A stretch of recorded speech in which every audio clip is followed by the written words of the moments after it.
Alright, what's going on, everybody? So UFC 327 just finished, and that was by far the best UFC event this year. A bunch of knockouts, underdog wins, even a males women's MMA fight.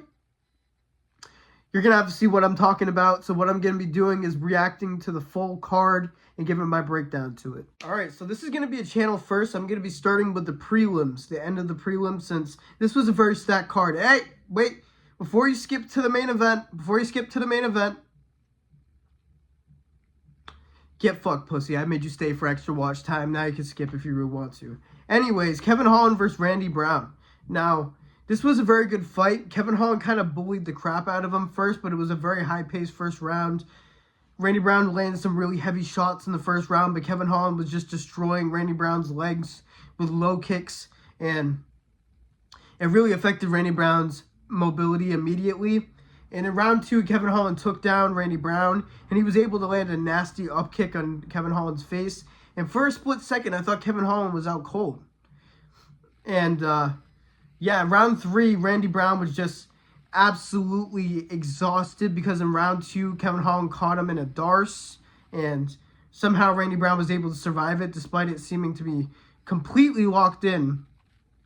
Randy Brown must have the best chin tuck technique that I've ever seen in a UFC fighter. That was the tightest darce I've ever seen, and he didn't tap or nothing.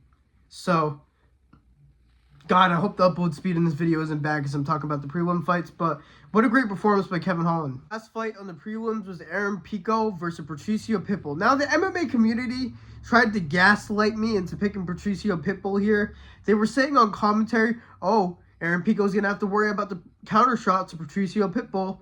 Did he really? Did he really?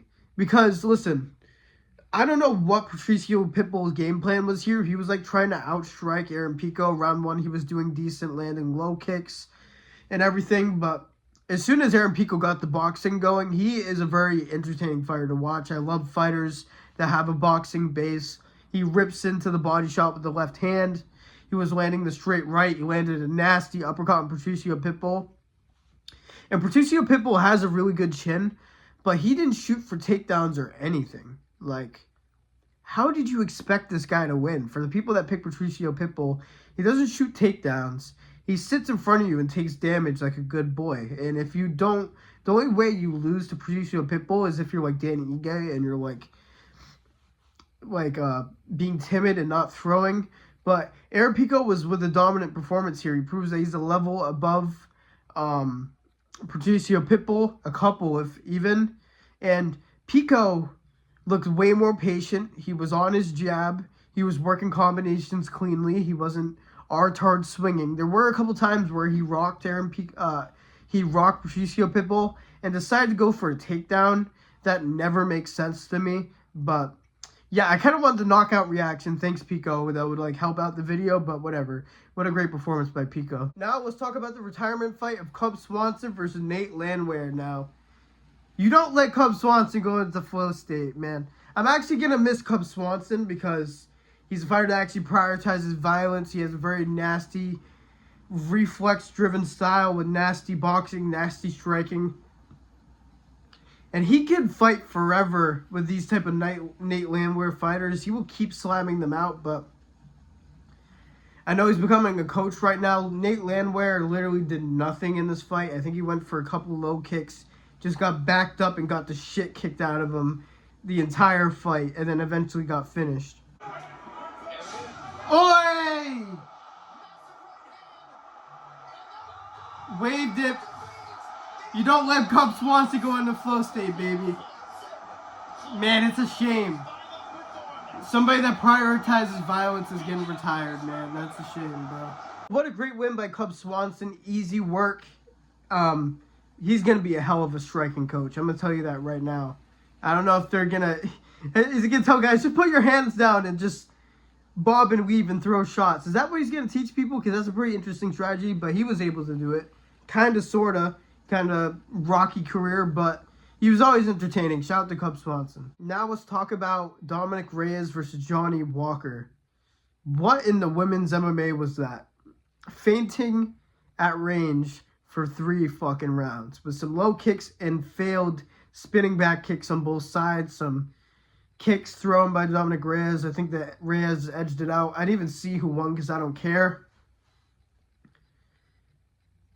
Yeah, I don't want this video to be long upload time, so I'm not giving props to this fight. They just didn't show up to fight. They both fought like they were scared to get knocked out, so I don't know. What a shit fight. All right, now we got to talk about Curtis Blaydes versus Josh Hokett. I take back everything I said about Josh Hokett. He is an actual psychopath. I understand he's doing a character, right, and it's cringe. And I was literally on that boat during my prediction video. You could go back and watch. I was saying I'm over him. He is now my favorite fighter. I am fully switching up. I am fully switching up. That was one of the craziest fights I've ever seen. Definitely the greatest heavyweight fight of all time. He instantly comes out and rocks Curtis Blaydes. And I lost my shit. Oh my god. He's going for... Oh! Oh my god, there's no way.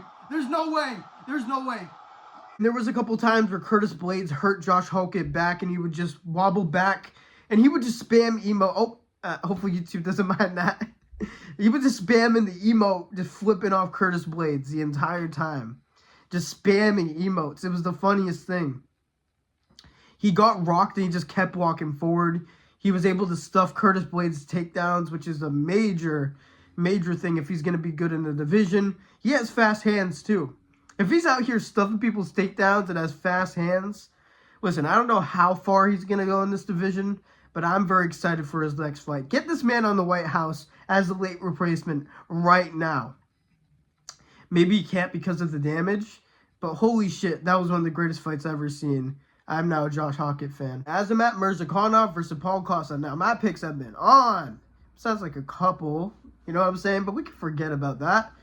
But Paul Costa fought exactly how I thought he was going to fight. I think I picked him by decision, to be fair. But he was circling away from Azamat's power shots, avoiding most of them. Azamat landed a couple, and he was landing nasty kicks to the body. Nasty kicks to the body throughout the fight. And he hurt Murzakanov coming in a couple times in the first 2 rounds. And in the 3rd round, those body kicks started adding up to the point where he started throwing head kicks, and he started ripping into Azamat Murzakanov's skull. And he rocked him, and I found it very interesting that Azamat Murzakanov just quit after the head kick that landed.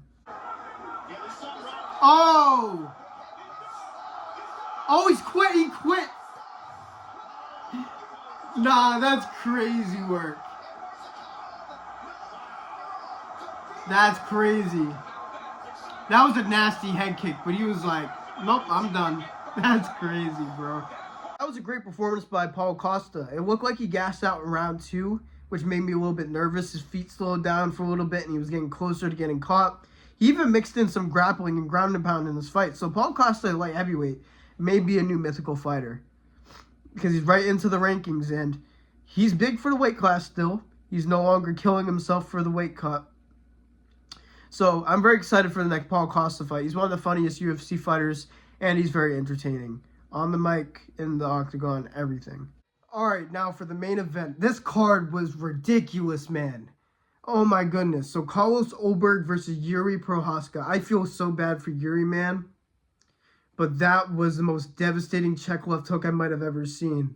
And, dude, Carlos Ulberg right away was working at distance, chopping the leg of Jiri Prochazka with hard low kicks. And then Carlos Ulberg hurt his leg.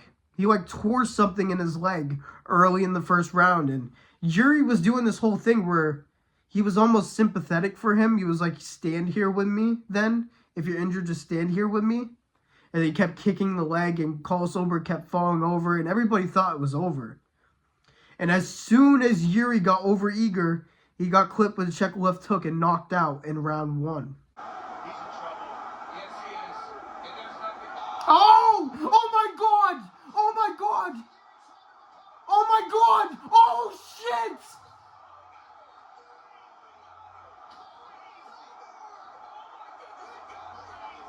I know that my whole point of my YouTube channel is yapping, but I'm at a loss for words. In a way, I'm devastated. In a way, I'm glad I was right that Jiri's just a bit too wild for Ulberg. He's powerful and accurate, and even with an injured leg, he was able to time Jiri with his check left hook. And That was the ref wanted Jiri to die. That stoppage was way too late. He was out when he fell down. A couple ground and pound shots, he's done. Why did he let Carlos pound on Jiri, pause for like that long? That was ridiculous, but that was a devastating knockout. What an incredible win for Carlos Ulberg, and man, you kind of just got to move on with Jiri, huh? Man, that stings. And that was UFC 327. That was by far the best event this year. Not even close.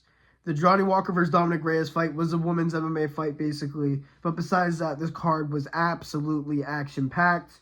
And so many finishes, so many fights that were unpredictable. Even though I was pretty good with my predictions. I'm just saying, you should subscribe. But, yeah, man, this was a great event. Let me know what you guys thought. Let me know what you guys think is the first title defense for Carlos Ulberg. If you think Jiri should run it back, you're delusional. I love Jiri, but Ulberg hurt his leg and he still got check took. You know what I mean? So you can't do that. So let me know what you guys think. Thank you guys for listening to me yap like usual. God bless every single one of you. And peace out.